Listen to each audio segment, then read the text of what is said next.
안녕하세요. 네, 오늘 나갈 차례가 164페이지 지적 측량 나갈 차례입니다. 맞죠? 네, 측량 쪽에서 문제가 두 개가량 출제를 하는데 나오는 데가 거의 정형화가 돼 있어서 나온다고 알려드린 부분만 잘 공부하면 됩니다. 측량이란 정의가 164페이지입니다. 지적 측량은 토지를 지적 공부에 등록하거나 지적 공부에 등록된 경계점을 지상에 복원할 목적으로 각 필지의 경계 또는 좌표와 면적을 정하는 측량을 말하며 지적 확정 측량과 지적 제조사 측량을 포함한다 해서 측량의 용어 정의가 들어오는데, 여기서 중요한 것은 측량을 통해 얻는 결과는 세 가지가 존재합니다. 경계를 구할 수 있고 좌표를 구할 수 있고 면적을 정하는 것이 측량을 실시한 효과가 되어서 그 세 가지는 측량 통해 구한다 이렇게 묶어 놓으시고요. 근데 중요한 것이 측량 대상에 대해서 올해도 문제 출제를 했는데, 측량 대상이 지적법상 총 13가지가 규정이 됩니다. 13가지만 지적 측량 대상이 되고 13가지가 아니면 대상이 아닙니다. 그래서 올해도 26개도 출제했습니다. 이쪽에서. 근데 아직은 외우지 마시고 나중에 이제 다 외워집니다. 먼저 배울 때, 지난주 배울 때 측량하지 않는 거 토지동사의 중 2개는 기억하시라 그랬었는데, 합병하고 지목 변경은 측량하지 않는다고 2개 외우시면은 대부분 측량 대상이 이해가 될 겁니다.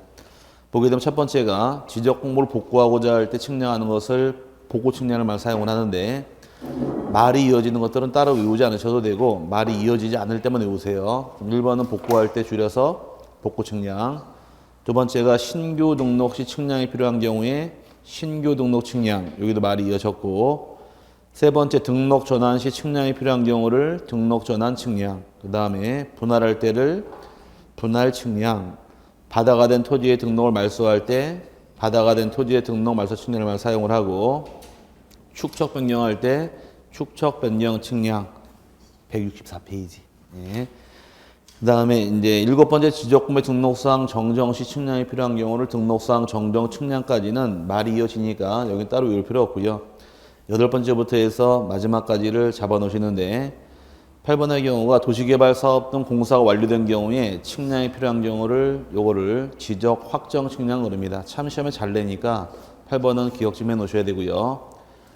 9번의 경우는 지도지사나 지적소관청이 지적측량 수행자가 행한 측량을 검사할 때 검사 측량 그럽니다. 지적측량 수행자의 경우는 2명이 존재하는데, 한 명은 옛날 말로 대한지적공사, 지금 말로 한국국토정보공사하고 지적측량업자 2명이 측량을 하게 되면 이 측량한 결과에 대해서 시도지사나 지적소관청이 검사하게 됩니다. 이들 검사 측량 그러고요. 그 다음 10번째가 지적기준점 설치를 위해 측량이 필요한 경우를 기초 측량 그럽니다. 기초가 몇 번인가요? 10번이죠. 기초 측량 10번이 있고, 이따 한번 써먹을 겁니다. 그 다음에 이제 11번째가 경계점을 지상에 복원함에 있어서 측량이 필요한 경우를 경계 복원 측량이라는 말 사용을 하는데, 이 경계 복원 측량도 시험에 잘 나옵니다. 내 토지가 어디까지인지 그 소유권의 범위를 확인하기 위해서 측량하는 것을 경계 복원 측량이라는 말 씁니다. 근데 12번째도 잘 나오는 지문인데, 지상 건축물 등의 현황을 지적도 또는 임야도에 등록된 경계와 대비하여 표시하는 데 필요한 경우를 지적 현황 측량을 해서 아마 측량 대상 중 가장 많이 출제한 것이 지적 현황 측량이니까 용어 정의 잘 해놓으시고요. 13번째가 지적 제조사에 관한 특별법에 따른 지적 제조사 사업에 따라 토지 이동이 있는 경우 지적 제조사 측량을 사용을 하는데, 이 13가지가 측량 대상에 포함이 되어 있는 것이고 아니면 지적 측량이 아닙니다. 시험에 26개 출제해서 한번 냈고요. 그 다음에 측량의 방법이 정해지는데, 방법은 지적법이 정한 게 6가지가 정해집니다. 1번에 2개를 묶어버렸는데, 하나는 평판 측량 써있고 가로 안에 전자평판이란 말이 나오는데 땡땡 쳐두시고 옆에서 써두실 말이 지적도와 임야도, 지적도나 임야도 시행지역은 측량할 때 평판이란 방법으로 측량하기 때문에 평판이란 말이 나오게 되면 요거는 지적도나 임야도를 의미하는데, 평판이란 얘기는 거기 지금 뭘로 써놓은 말이 뭔가요? 지적도하고 임야도죠. 측량할 때는 지적도를 올려놓을 판이 있어야 돼요. 그 올려놓을 판을 여러분 책상만한 평평한 판이 있게 됩니다.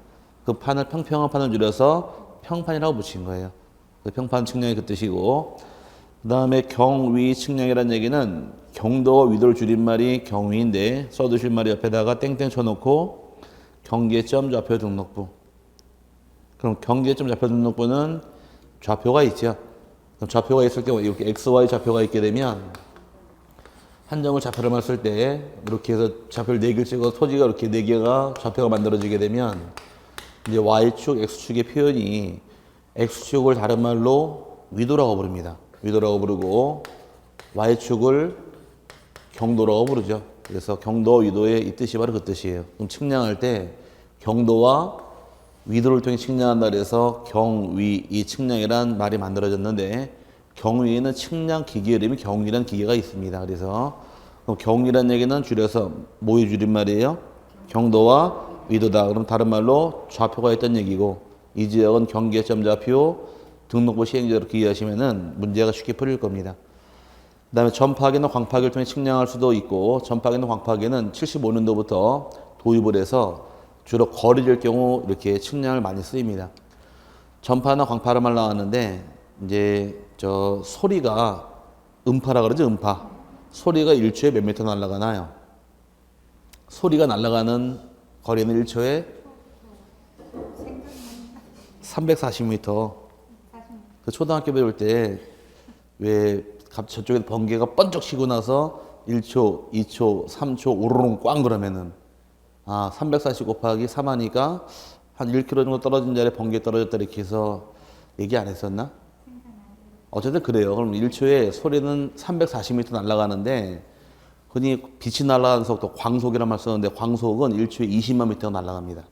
그걸 컴퓨터에다 내장을 해서 측량할 때가 광파기, 전파기라는 말 쓰는데 주로 도시 지역 내에서 거리 질 경우 많이 쓰이는 것이 전파기, 광파기고요.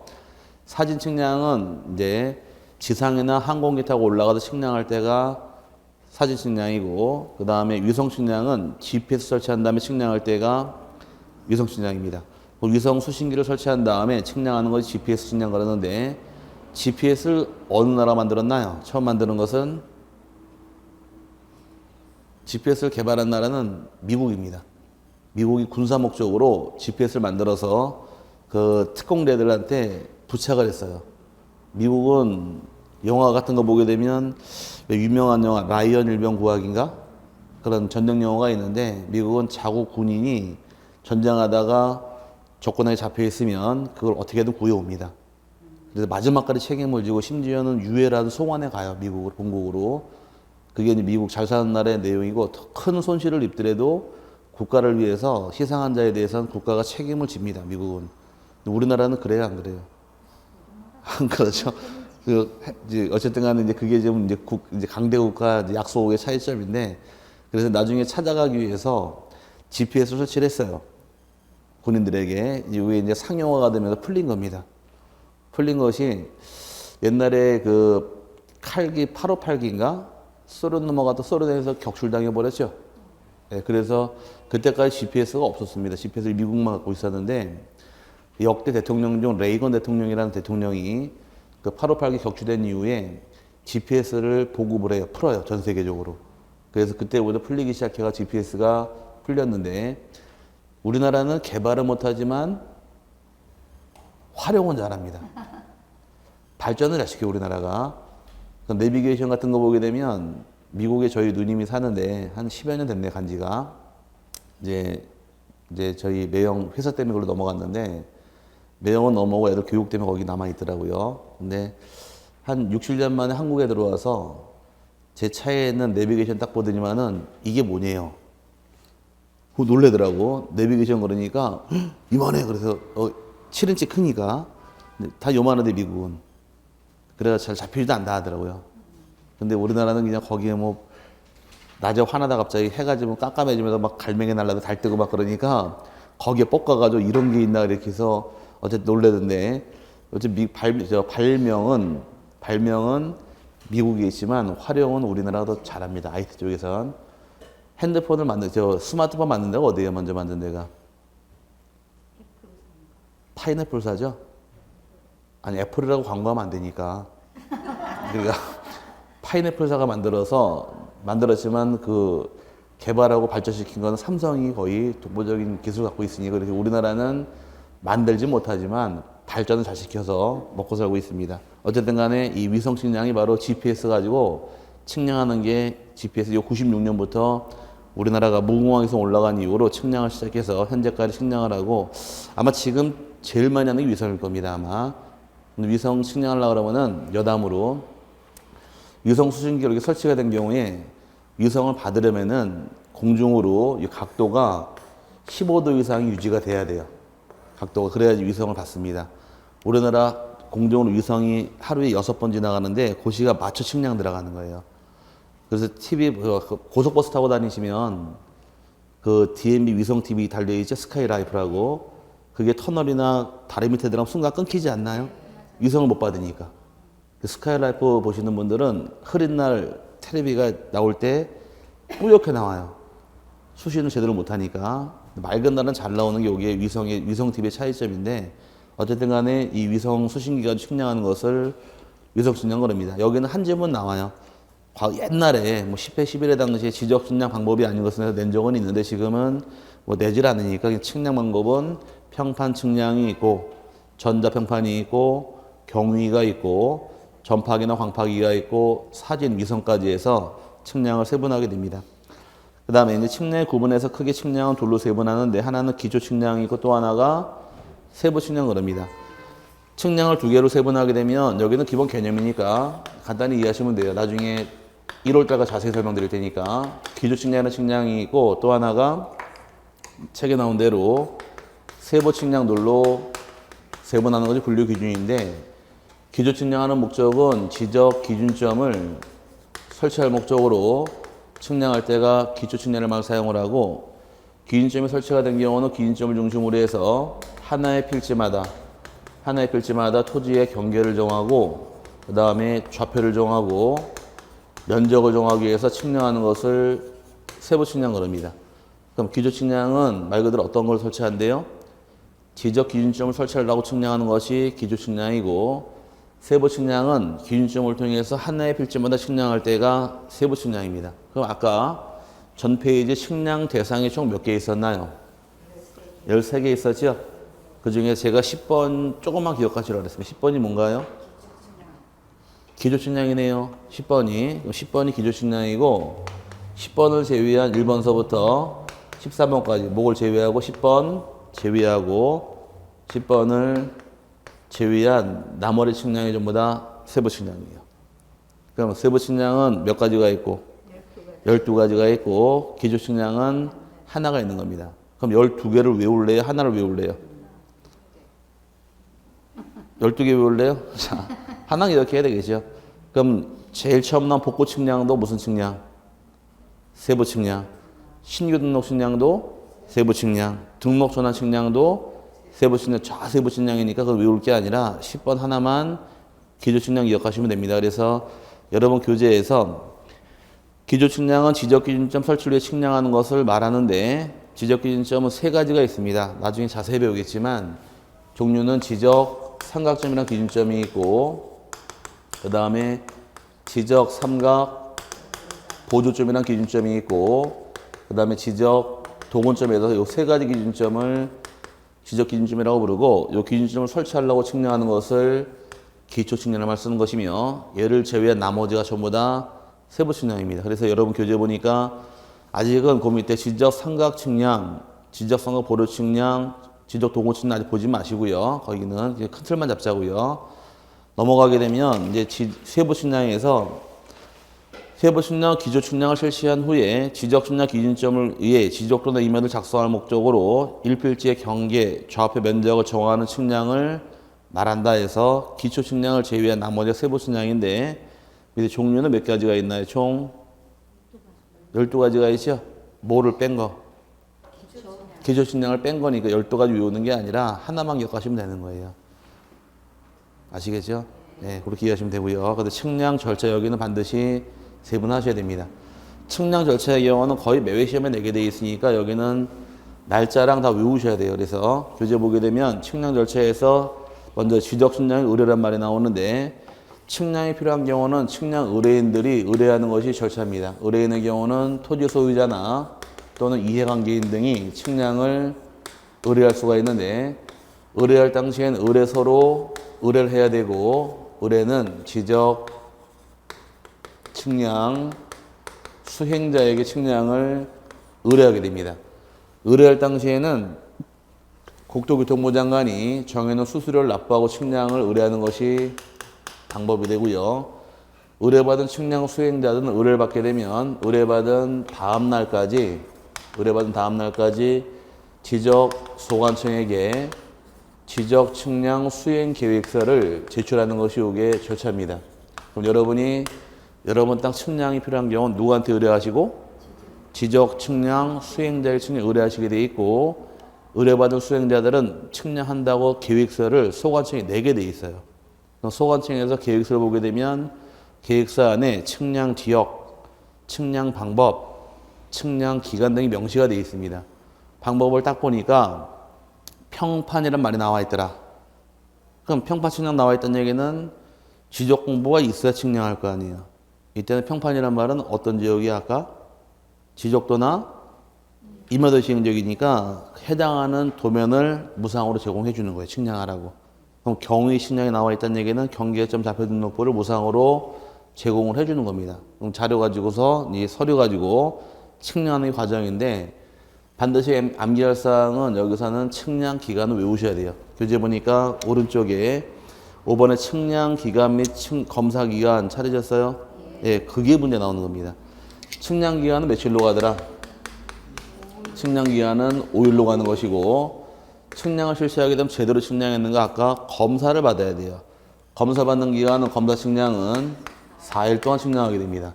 그럼 측량 기간은 며칠이고 5일, 검사 기간은 4일로 가게 돼 있으며 이거와 별도로 지적 기준점을 설치하기 위해서 기준점을 설치할 목적으로 측량 또는 검사하는 경우 이때는 기준점 숫자별로 달라지는데 기준점 숫자가 15점 이하의 경우는 4일을 주고 15점을 초과하는 경우에는 일단 15점이 4일이죠.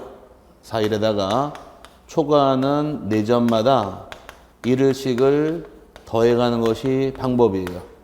그럼 15점까지는 며칠을 주더라? 4일을 주고 초과할 때는 4점마다 1일씩을 더해가게 돼 있는데 그럼 만약에 기준점을 16점을 설치할 목적으로 측량하는 경우 며칠 걸립니까?를 물어보게 되면 일단 15점을 떼내야 돼요. 여기서 15점을 떼내게 되면 며칠이고 4일이죠. 4일에다가 빼니까 몇 개 초과했어요? 1개 초과했죠? 그럼 초과할 때 몇 점마다? 4점마다 1일씩이니까 초과한 한 점에 대해서 다시 또 1을 줍니다. 그럼 며칠이 될까? 더해서 5일이 측량 기간이 만들어지는 겁니다. 이렇게 더해 나가는 거예요. 그럼 마찬가지로 측량 기준점을 21점을 설치하려고 측량하더라. 그럼 며칠 걸리느냐예요. 21점일 경우도 마찬가지로 이 중에서 15점 며칠을 주고 4일을 주겠죠. 빼니까 몇 점 남아요? 6점 남았죠? 6점에 대해서 다시 나눠서 4점에 대해서 하루 1을 또 줄 것이고 빼니까 2점 다시 또 1을 또 주기 때문에 6일이 되는 겁니다. 이렇게 따져 나가는 거예요. 일단 15개를 떼내고 4개씩 잘라가면서 1일씩 더해가면은 날짜가 만들어집니다. 여기까지 나중에 또 배울 테니까 그냥 이건 아직 외우지 마세요. 이런 측량기가 있다 정도만 세분하시면 될 것이고 이걸 지금 다 외우려고 그러면 머리 쥐납니다. 그러니까 이렇게 이런 규정이 있다 정도 이해하시면 되고요. 그 다음에 이거와 별도로 당사자가 합의나 또는 계약을 통해서 측량을 하는 경우 그럼 합의를 통해 측량을 하게 되면 전체 측량 기간 중에서 4분의 3은 측량 기간으로 정하게 되고 나머지 4분의 1은 검사 기간으로 가는 것이 이게 기간입니다. 올해 시험은 여기서 문제가 나왔어요. 측량이 만약에 12일 동안 측량하더라. 12일 동안 측량하기로 합의를 본 경우에 그럼 측량 검사 기간이 며칠입니까? 이게 문제예요. 11일 중 4분의 3은 아니죠. 얘를 4로 나누면 3이잖아요. 3일 곱하기 3 하니까 9일. 검사 기간은 3일 이렇게 나눠서 이게 기출 문제예요. 3일의 답입니다. 검사 기간 물어봤으니까. 그래서 이렇게 물으면 기출 문제이기 때문에 합의로 가는 경우 전체 기간 중 4분의 3은 측량 기간, 4분의 1은 검사 기간이 있는 겁니다. 그럼 만약에 8일 동안 측량하기로 합의를 보게 되면 측량 기간은 8일에 4분의 3은 6일. 검사 기간은 2일. 이렇게 맞춰 나가는 게 그 뜻이에요. 이해 갔어요? 그 똑같아요. 16일 동안 측량하기로 합의를 보게 되면 16일 중 4분의 3, 12일은 측량 기간, 4일은 검사 기간 이렇게 나눠지는 거지 기간이다 보니까 시험은 거의 대부분 여기서 문제를 냅니다. 나중에 여기는 1년 내내 외우게 될 테니까 지금은 외울 필요는 없어요. 그럼 요 기간 동안 측량을 하게 되면 그 다음 나오는 절차가 여러분 교재에서 측량 성과의 검사 및 교보란 말이 나오는데 측량을 실시했을 경우 측량을 제대로 했는가 이 성과에 대해서 검사를 받게 됩니다. 검사권자가 누구냐 해서 아까 검사 측량 배울 때 지적 측량 수행자가 실시한 측량을 시도지사나 지적소관청이 검사할 때를 검사 측량이라고 용어 정리했습니다. 검사권자의 경우는 시, 도지사나 또는 지적소관청이 검사하는 것이 원칙인데 예외적으로 검사받지 않는 게 있어서 이것도 문제가 됩니다. 검사 안 받는 것은 경계, 보건 측량하고 또 하나가 지적 현황 측량은 검사받지 않다 보니까 이 두 가지는 검사받지 않은 측량이므로 이것도 시험에 잘 나옵니다. 그래서 이 파트 문제를 내게 되면 이 두 가지는 외우셔야 돼요. 검사 안 받는 거 두 개 하고 측량 기간이 어떻게 됩니까? 이거 잘 물어보니까 거의 냈다 싶으시면 이 둘 중에 하나인데 얘가 더 많이 나옵니다. 양이 많아서 이거 반드시 나중에 암기할 부분이고요. 이제 검사까지 끝나게 되면 검사받은 성과도가 수행자에게 넘어갈 것이고 수행자가 검사까지 받아야지만 의뢰인들에게 측량 성과도를 교부하게 되고 검사 안 받은 성과도는 교부할 수 없으며 설령 교부가 되었다 할지라도 어떤 효력도 발생하지는 않습니다. 내게 되면은 딱 두 군데예요. 여기서 이거 아니면은 이건데 거의 시험 문제 여기서 문제 나옵니다. 요건 나중에 이제 내년 10월달 시험 볼 때까지 외우시면 돼요. 이거 누구나 다 외우니까 나오면 서비스 문제가 됩니다. 그래서 여기까지가 측량의 대상이다 보니까 절차까지 해서 이해하시고요. 넘어가게 되면 지적 측량을 위한 특별 규정은 지금 안 하겠습니다. 안 하고요. 오른쪽에 169페이지에 지적위원회 및 지적 측량 적보심사 이쪽 설명드릴게요. 타인 토리 출입에 대한 장애물 제거는 이제 더 공법 쪽에도 중요하니까 공법부터 먼저 배우시고 지적법을 나중에 설명드리겠습니다. 공법이 더 중요하니까. 자, 지적위원회 및 지적 측량 적보심사가 169페이지 나와 있는데 지적위원회로 불리는 것이 두 개가 있습니다. 하나는 중앙지적위원회가 있고 또 하나가 지방지적위원회가 있는데 지적위원회의 경우는 중앙과 지방 나눠서 이제 중앙지적위원회와 또 하나가 지방지적위원회가 존재하는데 중앙지적위원회의 경우는 설치한 장소가 국토교통부에 설치가 되어 있고 그 다음에 지방지적위원회는 시도에 설치해서 업무가 정해집니다.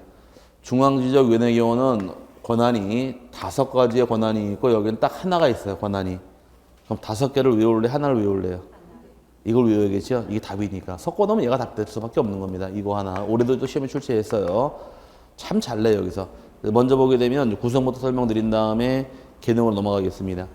구성은 중앙지적위원회는 위원장과 부위원장 각 1명을 포함하여 5명 이상 10명 이하 위원으로 구성하는 것이 위원회 구성이 될 것이며 위원장과 부위원장은 당연직입니다. 위원장은 국토교통부 내 지적업무 담당 국장이 위원장이고 그 밑에 과장이 부위원장으로서 당연직에 속하고요. 위원회될 자격은 위원은 지적에 관해서 학식과 경험이 풍부한 사람 중에서 국토교통부 장관이 임명하거나 위촉한 자가 위원이 되며 위원의 임기는 위원장, 부위원장을 제외하고 2년입니다. 위원장, 부위원장 임기가 정해진 것이 없어요. 왜 임기가 없을까? 당연직이니까. 국장 자리에 있는 한 계속해서 위원장이고 과장이면 부위원장이니까 몇 년 내 이런 규정은 없습니다. 그래서 부위원장, 위원장을 제외하고 위원의 임기가 2년이고요. 여기는 잘 내지 않으니까 한번 읽어본 것이고 넘어가게 되면 위원회 간사, 그 다음에 F번에 예산범위내 출석수당 지급하는 건 안 보셔도 됩니다. 그 다음에 지방지적위원회 구성은 똑같아요. 중앙을 지방으로 오시면 되고 그 다음에 국토교통부 장관을 시도지사로 오시면 똑같기 때문에 여기는 따로 보지 않으셔도 됩니다. 물어봐도 중앙밖에 안 물어봐요. 기능은 참 중요한데 기능은 중앙지적위원회 몇 개가 있고 5개가 있고 지방이 하나가 있습니다. 중앙지적위원회의 경우는 5개 권한 중에 첫 번째가 지적 관련 정책 개발 및 업무 개선에 관한 사항에 대해서 심의 의결하게 되고 두 번째가 지적 측량 기술의 연구 개발 보급에 관한 사항 심의 의결할 것이며 세 번째가 지적 측량 적보 심사에 대한 재심사를 하는 게 또 세 번째 권한이고요. 그 다음에 네 번째가 지적 분야 측량 기술자, 주로 지적 기술자에 대해서 어떻게 뽑을 것이냐 양성 방안에 대한 사항 심의 의결합니다. 뽑았으면 또 잘못하게 되면 벌도 줘야 돼요. 그래서 지적 기술자에 대해서 업무 정지나 또 징계에 대한 사항을 심의 의결하는 것이 중앙지적위원회고 지방은 딱 하나가 있습니다. 지적 측량 적보 심사만. 그럼 5개를 외울래? 하나를 외우실래요? 하나 외워야겠죠? 적보 심사 거기에 항상 답이에요. 석고는 하나밖에 없으니까 그거 하나 꼭 기억하고 넘어가실 부분이고 그럼 지적 측량 적보 심사라는 것이 무엇이냐 해서 절차가 따라 붙는데 한번 따져보자고. 자, 앞에 잠깐 보시고 적보 심사가 뭔지 알아야 되니까 적보 심사는 측량에 대한 재판입니다. 근데 반응이 바로 오셔야 돼요. 반응 안 나오면 저도 말 안 할 거예요, 지금부터. 자, 경계를 여기로 설정해서 보기보다 성격이 못 되죠? 자, 경계를 여기를 중심으로 해서 이쪽은 여러분이 토지 소유자. 이쪽 여러분이 토지 소유자로서 이 토지를 소유하고 계신데 이쪽 계신 분들이 집을 지으려고 경계보고 측량을 했더니 경계 여기인 줄 알았더니 경계가 여기가 아니라 여기가 경계라고 결정이 돼버렸습니다. 기분 좋아요? 안 좋죠? 왜 안 좋아요? 내 땅 뺏긴 것 같으니까. 증거 있어요? 증거 없잖아요. 그럼 여러분 넘어갔어요? 안 넘어갔잖아요. 여기는. 증거 있어요? 증거 있어요? 있죠? 측량을 했으니까. 측량 결과가 있으니까 안 넘어가도 내설 증거는 있지만 여러분 넘어갔다고 내설 증거가 없는 겁니다. 근데 아무리 생각해봐도 측량을 잘못한 것 같아요. 측량 다시 의뢰해라 이쪽에서. 근데 여기가 이제 딱 나오면 아무런 할 말이 없는데 여기가 아니라 여기가 나와버리게 되면 여기 계신 분이 측량하니까 경계가 여기라고 나오고 여러분 여기라고 나온 거예요 지금. 그럼 어떤 게 맞는 건지 알아요? 모르잖아요. 그럼 여기서 주장하는 게 이 경계, 이게 맞으면 적법하게 되면 얘는 자동으로 부적법. 여러분 주장이 맞으면 얘가 적법, 얘가 부적법이 되어서 이걸 따져달라는 거 적고 심사입니다. 그러다 보니까 주변에서 이런 말 들어본 적 있을 거예요 아마. 이쪽 분들이 경계보고 측량을 통해서 건물을 집니다. 여기다가 건물을 지고 살고 있는데 이쪽을 땅을 매수한 자가 아무리 느낌이 이상해서 측량해 보니까 경계가 여기가 아니라 여기래요. 경계가. 그럼 서로 주장하다가 다퉈야 될 거 아니에요. 그럼 이게 맞다 저게 맞다 다투는 제도가 바로 적보심사입니다. 그럼 만약 이게 맞게 되면은 여러분 건물은 남의 땅에 침범한 거예요. 그래서 나중에 주변에서 들어본 말이 땅을 사서 경계 측량해 보니까 옆에 건물이 내 땅 넘어왔다 이런 말 들어본 적 있어요? 예, 그게 바로 적보심사한 결과라는 겁니다. 뭔 말인지 아시겠죠? 이걸 따져서 결정하겠다는 얘기인데 적보심사 의의부터 읽어본 다음에 설명을 드릴게요. 지적 측량 적보심사람은 지적 측량 절차 성과에 대하여 다툼이 있는 경우에 토지 소유자나 이양개인 및 지적 측량 수행자가 지적 측량의 적법 여부에 관하여 심사해 줄 것을 청구할 수 있는 제도를 말한다 해서 측량이 잘못됐는가 잘 됐는가를 확인하기 위한 제도가 적보 심사라는 제도가 됩니다. 절차 보니까 1번이 법제 29조 1항에 따라 지적 측량 적보 심사를 청구하려는 자는 심사 청구서에 다음 각 호의 구분에 따른 서류를 첨부하여 특별시장, 광역시장, 특별자치시장, 도지사 또는 특별자치도지사 줄여서 시도지사에게 거쳐서 지방지적위원회에 제출하여야 한다 이렇게 나옵니다. 그럼 누굴 거쳐가래요? 시도지사를 거쳐서 지방지적위원회에게 제출한다 이렇게 되어 있는데 이제 토지 소유자 등이 원할 경우는 직접 시도지사 거친 다음에 지방으로 가는 게 아니라 시도에 가게 되면 청구서 접수 부서가 있습니다. 거기 제출하면 되는 거예요. 표현은 이렇게 나와 있지만 그래서 표현상으로 법조문상 표현은 누굴 거쳐가래요? 시도지사를 거쳐서 지방지적위원회에게 제출해야 되어 있지만 실제로는 어떤 애라 시도에 있는 접수 부서가 있습니다. 거기에 내면 되는 것이고요. 가져가는 건 주로 측량 성과 가져가면 됩니다. 다툼이 있는 거니까. 오른쪽에 2번 읽어보는 설명 다시 드릴게요.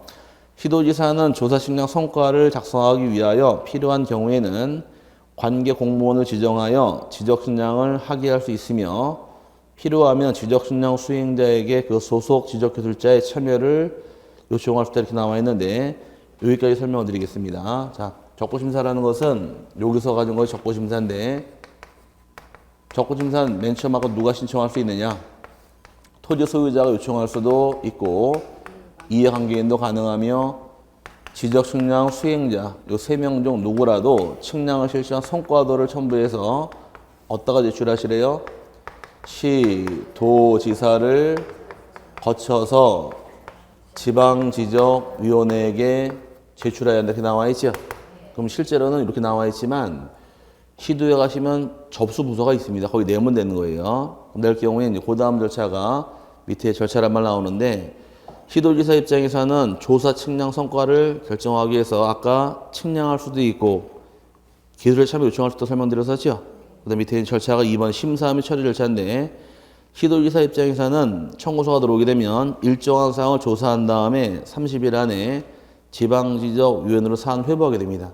조사하는 사항은 다툼이 생긴 측량 성과, 그 다음에 측량 경위 조사할 것이며 그 다음에 토지가 어떻게 바뀌었는가, 토지 이동 연역하고 소유권에 관한 사항을 조사할 것이고 그 다음에 측량하게 된 기준점이나 또는 경계 등을 확인하는 것이 여기에 조사할 사유입니다. 이런 걸 조사하고 아까 맨 꼭대기 필요하게 되면 지도지사 입장에서는 지적 공무원을 지정해서 지적 측량을 실시할 수도 있으며 그 다음에 지적기술자 참여 요청할 때 나와 있는데 아까 설명드릴 당시에 경계가 이쪽 분이 측량하신 경우는 여기라고 그랬었고 여러분 여기라고 그랬어요. 그럼 측량 어떤 결과가 맞는지는 제일 좋은 게 측량해보면 되는 겁니다. 그래서 측량을 하라고 이렇게 명령할 수도 있는 겁니다.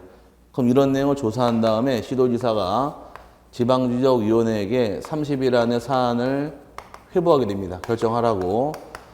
회부받은 지방지적위원회 그 밑에 절차 보게 되면 회부받은 날로부터 지방지적위원회의 경우는 60일 안에 심의 의결을 내려서 결정을 하게 돼 있고 부득이할 경우는 지방지적위원회 의결로서 한 번만 1차만 연장이 가능한데 연장은 30일을 넘지 못합니다. 요 기간이 지나게 되면 의무적으로 위원장이랑 참석위원 전원이 서명 날에는 의결서가 작성이 될 것이고 의결서가 작성이 된 경우에 지체 없이 의결서를 시도지사에게 송부하게 되며 시도지사는 청구인과 이해관계인들에게 결과를 7일 이내에 통지해 주면서 이 결과에 불복하는 경우는 이 중에 누구라도 다시 90일 안에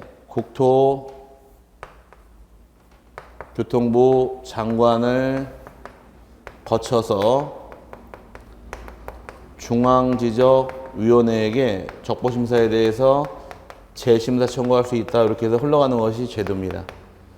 그럼 적보심사란 말 나오니까 하나 참고할 거 여기 누가 나와 있어요? 시도지사. 여기는 지방에 나오죠? 그럼 재심사란 말이 튀어나오게 되면 여기는 국장에 들어가고 여기 중앙에 들어가는 거예요. 절차는 똑같아요. 똑같기 때문에 입장이 바뀌는 것 뿐입니다.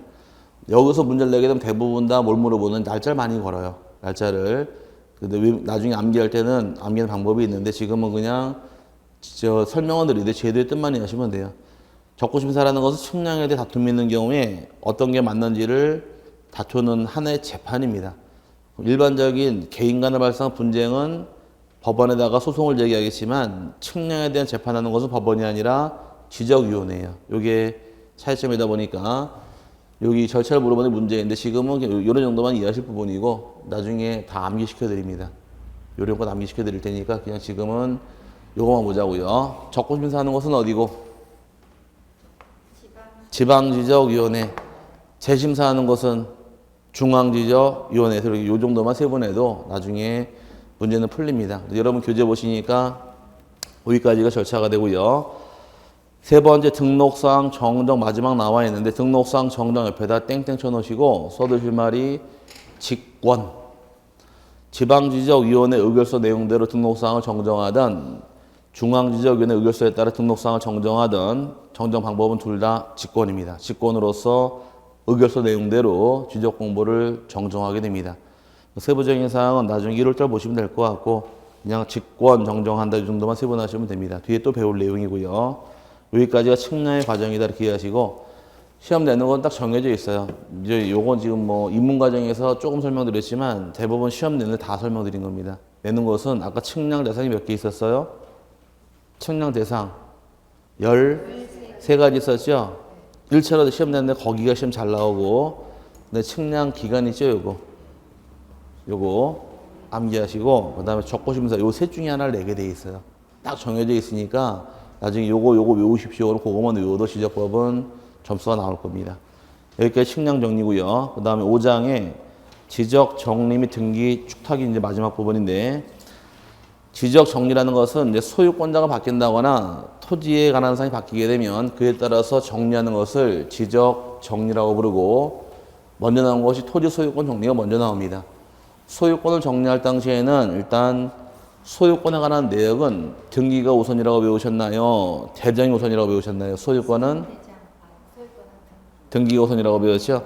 아주 쉽게 하시면 돼. 누가 주인인가 어디 보고 알아요? 등기부 때 보잖아요. 소유권은 등기가 우선이니까. 그래서 여러분 교재에서 지적정리 내용의 소유권 정리는 크게 둘로 나눕니다. 괄호 1번이 등록된 토지의 소유권 정리가 있고 두 번째가 신규 등록지의 소유권 등록이 있더라. 두 개가 크게 분류하는 기준인데 소유권을 정리하고자 할 때에는 둘로 세분해서 등록이 된 토지, 즉 등기가 있는 토지이냐 아니면은 신규 등록하는 토지이냐 둘로 세분하게 됩니다. 방법은 등기가 있는 토지의 경우는 항상 소유권에 관한 사항은 등기부가 우선이어서 등기부 중심으로 소유권을 정리하는 것이 여기 내용이에요. 그럼 등기부와 관련 있는 서류가 몇 개가 있느냐? 시험에 낸 것이 25회 문제인데 등기부랑 관련 있는 건 서류가 4개가 나옵니다.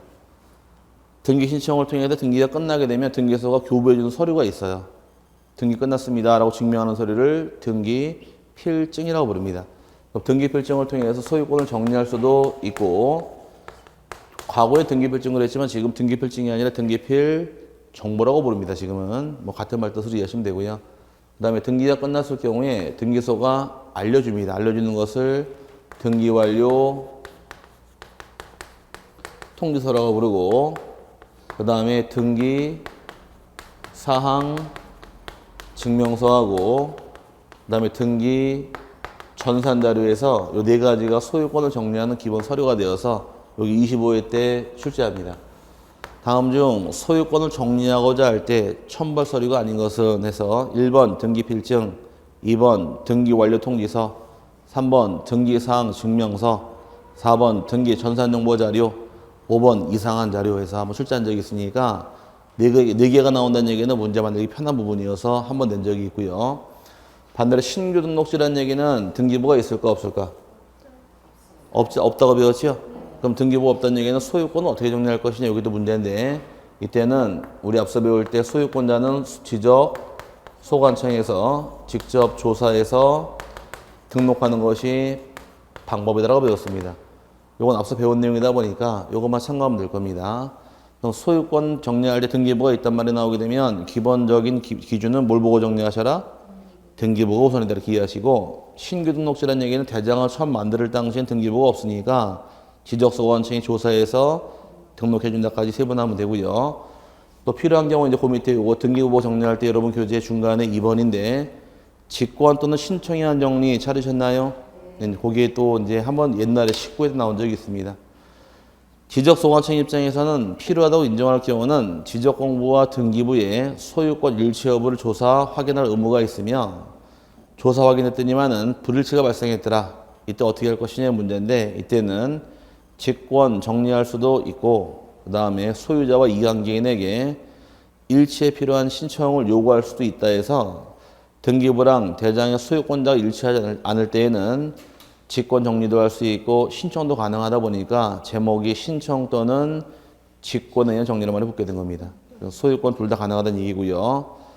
그 다음에 이제 맨 밑에 보게 되면 이제 토지 이동이란 말이 나오는데 토지 이동을 정리하고자 할 때 교재 보니까 이미 작성된 지적 공부를 정리할 수 있는 경우는 그대로 쓰면 되겠지만 이미 작성된 지적 공부를 정리할 수 없을 때에는 새로 만들게 됩니다.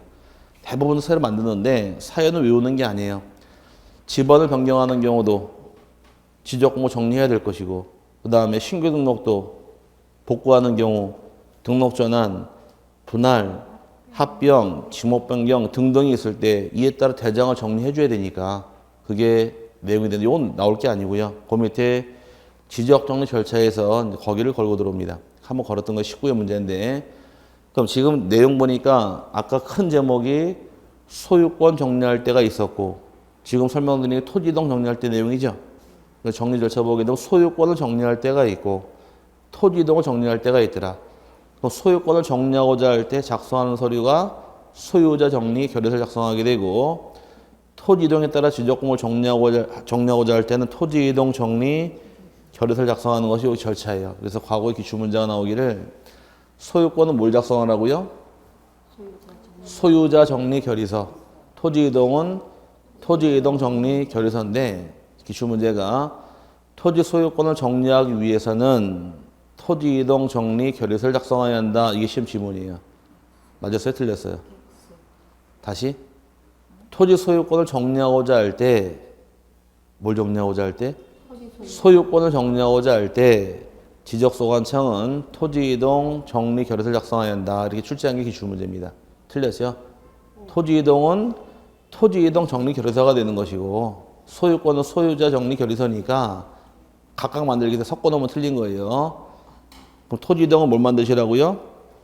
토지이동 정리 결의서. 소유권에 관한 사항은 소유자 정리 결의서에서 따로따로 작성하는 것이 절차다 보니까 섞어놓으면 틀리기 때문에 두 개만 세 번 하면 됩니다. 그 다음에 오른쪽에 지적정리 통지란 말이 나오는데, 지적정리 통지라는 것은 자, 대장을 정리합니다. 소관청에서 정리한 다음에 그 사실을 토지 소유자에게 알려주는 게 통지예요. 그럼 감을 넣어보자고. 그럼 대장을 정리한 다음에 토지 소유자에게 왜 통지할까? 통지해주는 이유만 하면 답은 나와요. 대장이 바뀐 사실을 소유자가 모르고 있으니까 알려줄 목적이 통지해주는 목적입니다. 그럼 왜 모를까요? 그러면 모르는 이유는 대장이 정리가 되긴 정리가 됐는데 토지 소유자 신청한 게 아니어서. 그럼 여러분이 만약에 신청한 사항이 있더라. 그럼 신청한 대로 바뀔 테니까 알고 계실 거 아니에요. 근데 문제는 여러분이 신청도 안 했는데 여러분 땅에 토지 지목이 바뀌어버렸대요. 그럼 바뀐 지목 알려줘야 될 거 아니에요. 그게 이제 그 뜻이에요. 그러다 보니까 밑에 따라붙는 게 대부분 다 신청이 없어서 직권으로 정리한 때, 직권으로 말소한 때, 지번을 변경한 때, 그 다음에 대위 신청한 때, 사업 시행에 신청한 때, 다 이런 경우입니다.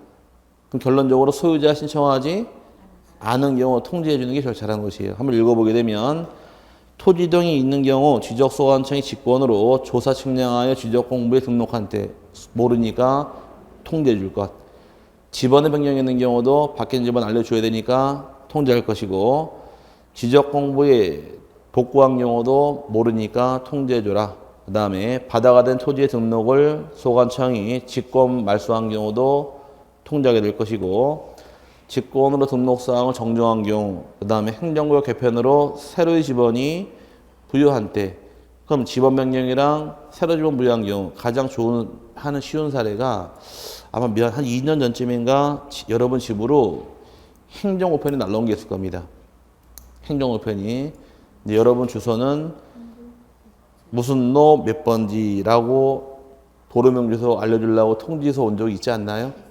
네, 그게 그 뜻이에요. 그럼 새롭게 지번을 부여하든 변경이 생기든 그 사항을 알려줘야 되기 때문에 통지가 들어가는 겁니다. 그 뜻이고요.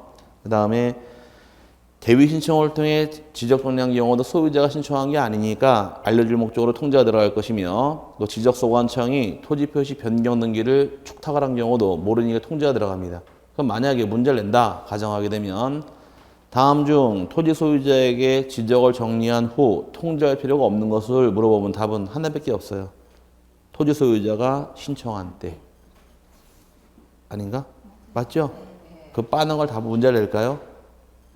안 내니까 내는 거 맨 밑에 통지 시기, 거기서 문제가 4번 나왔습니다. 기출 문제가. 통지 시기 거기는 외우셔야 하는데, 통지할 경우는 통지 시기가 둘로 나눕니다. 변경 등기가 필요한 경우도 있고 변경 등기 필요하지 않은 경우 나눠서 기산점이 달라지기 때문에 날짜랑 틀리니 여기서 문제가 참 여러 번 나왔어요.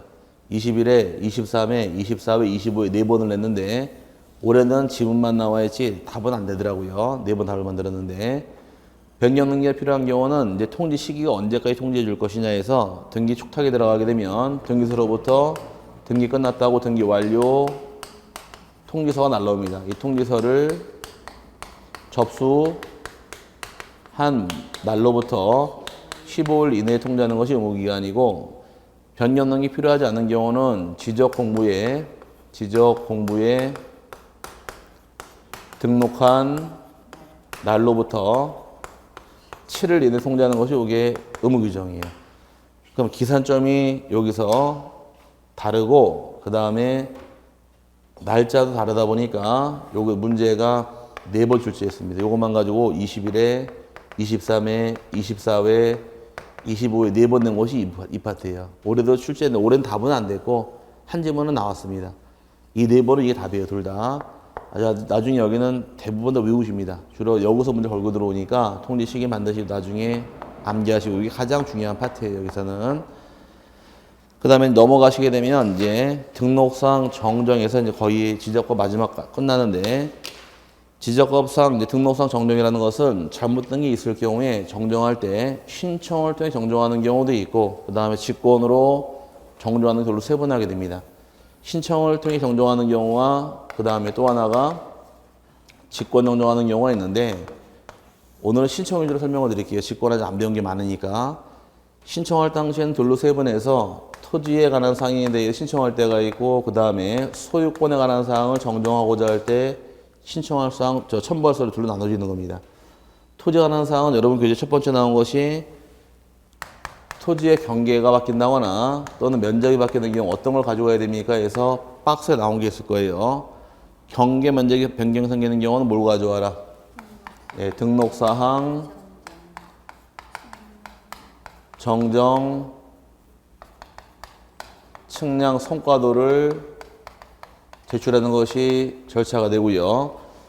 이거와 별도로 또 내야 될 서류가 토지의 경계가 바뀌게 되면 경계 변경이 생기게 되면 득보는자가 있는 반면에 피해보는 자가 발생하게 됩니다.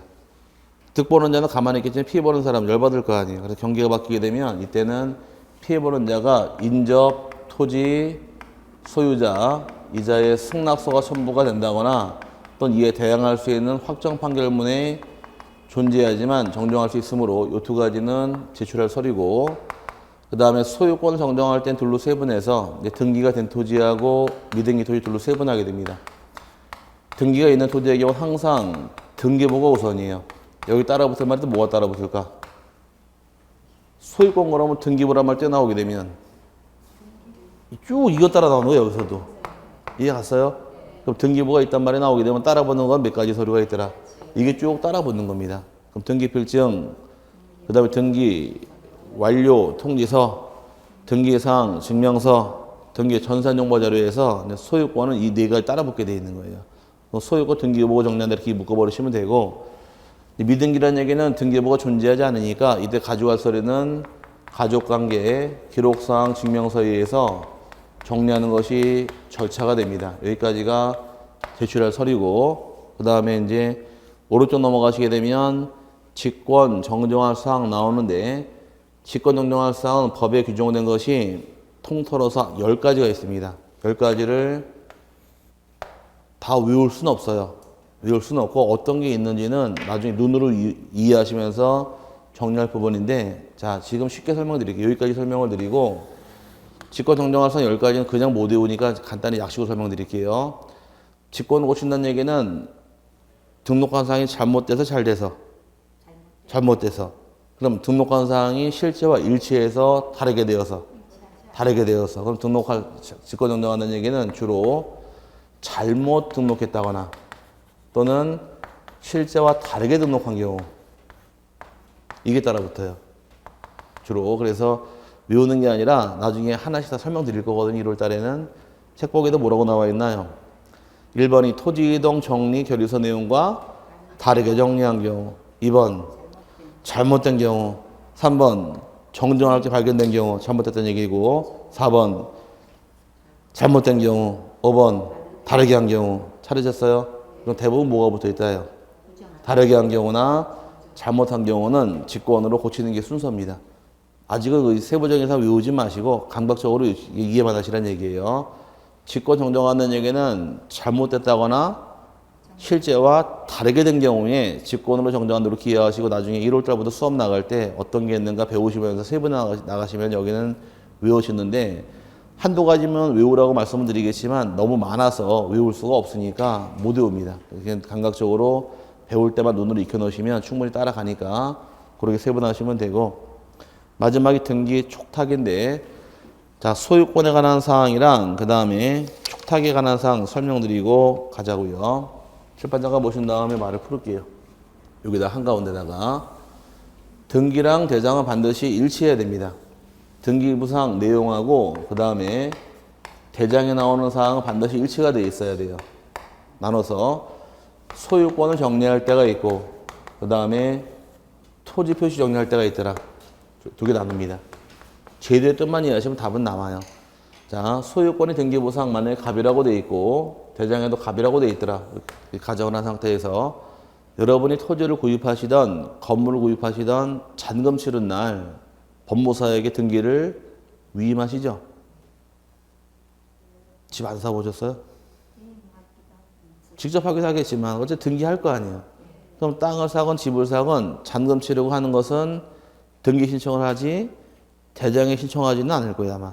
그럼 등기 신청을 통해서 등기가 가덕에서 을로 주인이 바뀌었다 가정하게 되면 소유권 을이 취득하게 되면 소유권 이전이 끝난 경우에 등기 끝난 경우 여러분이 집을 샀다 가정을 하고 그럼 집산 여러분이 등기 끝나고 등기불증 받았습니다. 그럼 등기불증 들고 노원구청 가서 내가 이 집이나 이 땅을 산 주인이니까 대장의 주인 바꿔주시오 신청한 분 계세요? 신청하셨어요? 안 했죠? 등기만 하고 끝났잖아요. 그럼 등기부상은 누가 나와 있고? 을로 소유권 넘어갔잖아요. 대장에는 갑으로 나와 있죠? 그럼 등기가 끝나게 되면 등기소가 대장소환청에 주인 바뀌었다고 알려줍니다. 통지해줘요. 이게 등기 원래 통지란 거예요. 그럼 통지받은 내용대로 소유권을 을로 정리하는 것이 일련의 과정입니다. 그럼 우리는 집을 사건 땅을 사건 뭐만 하면 되는 거예요. 등기만 하면은 그걸로 끝나는 거예요. 대장을 따로 신청할 필요가 없는 거예요. 그럼 이 소유권은 어디가 우선이에요? 어딜 먼저 했어요? 등기를 먼저 했죠? 소유권은 아까 등기가 우선이니까 소유권은 등기를 먼저 하시고 대장을 나중에 고치는 순서입니다. 오케이? 이런 절차를 마치는 것이 그 뜻이고 반대로 색깔 바꿔서 토지에 관한 사항 예를 들어서 지목이 하나 등기가 되어 있는데 지목이 등기부상 지목이 전으로 나와 있고 대장상 지목이 전으로 되어 있더라. 이렇게 일치하고 있다 가정을 할 경우에 지목이 바뀌게 되면 지목은 어디부터 먼저 고치느냐? 대장을 먼저 고치는 겁니다. 대장이 먼저예요. 토지에 관한 사항은 항상 대장이 먼저고 소유권에 관한 내역은 등기가 우선입니다. 그럼 여기 지목을 만약에 대로 고치더라. 그럼 여기로만 대로 고치게 되면 대장상 대로 고쳤습니다. 그럼 등기부상 지목이 그대로 뭐가 남아있어요? 전이죠? 여기도 지목을 대로 바꿔줘야 돼요. 오케이? 그래 일치가 되니까. 근데 대로 바꾸는 거에 대해서는 나중에 등기법 배우면 이제 아실 텐데 토지가 변경이 생기던 건물이 변경이 생기던 소유권자 입장에서 1개월 내에 등기를 신청할 의무가 있어요. 그럼 지목이 바뀌던 건물의 면적이 바뀌던 토지 면적이 바뀌던 다 몇 개월 내 신청하셔라. 1개월 내 등기 신청할 의무가 있는데 1개월 내 신청을 안 하게 되면 건물의 경우는 50만 원 이하 과태료가 뭐가 되는데 토지는 일체 과태료가 없어요. 그럼 지목이 바뀌는 경우 토지는 1개월 내 신청을 할 의무가 있는데 안 한 경우 처벌이 없다는 얘기예요. 반면에 건물의 경우는 1개월 내 안 하게 되면 50만 원의 과태료 따라 붙는 겁니다. 이게 차이점이에요. 그럼 지적법에서 토지는 과태료가 있다 없다? 없다. 건물은 과태료가 50만 원이 따라 붙습니다. 등기 신청 안 하게 되면. 그럼 토지는 지목이 대로 바뀌는 거에 대해서 1개월 신청하는 의무가 있는데 이거 할까요 안 할까요? 등기 신청. 의무 규정은 1개월 내에 있지만 처벌이 없잖아요. 그럼 자기 돈 내고 시간 내서 갈 거예요? 안 갈 거 아니에요. 그러다 보니까 여기 일치가 안 되기 때문에 등기부상 지목을 바꾸라고 이것도 알려줘야 돼요. 알려주는 것을 등기 촉탁이라고 불리는 제도입니다. 그럼 여기 촉탁받은 대로 여기 지목을 뭘로 고치면 돼요? 대로 고치면 이렇게 일치되는 게 일련의 과정이에요. 그럼 소유권에 관한 사항은 어디부터 먼저 하시고? 등기부터 먼저 하시고, 등기가 끝나게 되면 등기소가 대장소관청에게, 구청에게 주인받겠다고 알려주게 되면 알려준 내용대로 소유권을 정리하다 보니까 소유권은 어디 보고 정리하신다? 등기부 보고 정리할 이 뜻이 이 말이 만들어진 것이고, 반대로 토지에 관한 사항은 대장이 우선이니까 대장을 먼저 정리한 다음에 등기소에 알려주는 겁니다. 알려주는 걸 등기 촉탁이라고 부르는 거예요. 촉탁이란 말은 뭔 뜻이냐? 여러분들이 집을 사고 파는 경우는 등기를 신청합니다. 신청이라는 얘기는 일반 사인이 행정청이 요청할 때 신청이라는 말 쓰는 거예요. 등기부등본 발급, 신청. 오케이?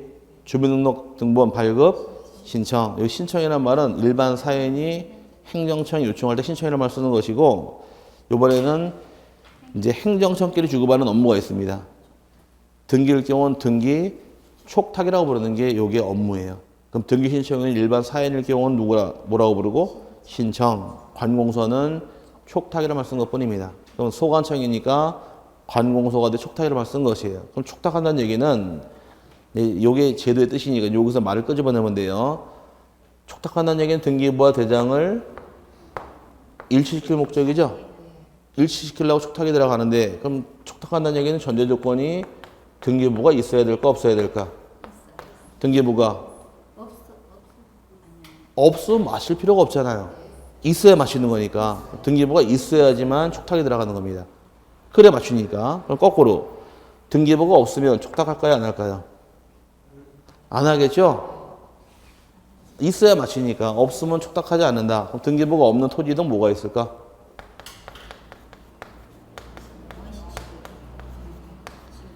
토지를 처음 대장 등록하는 신규 등록.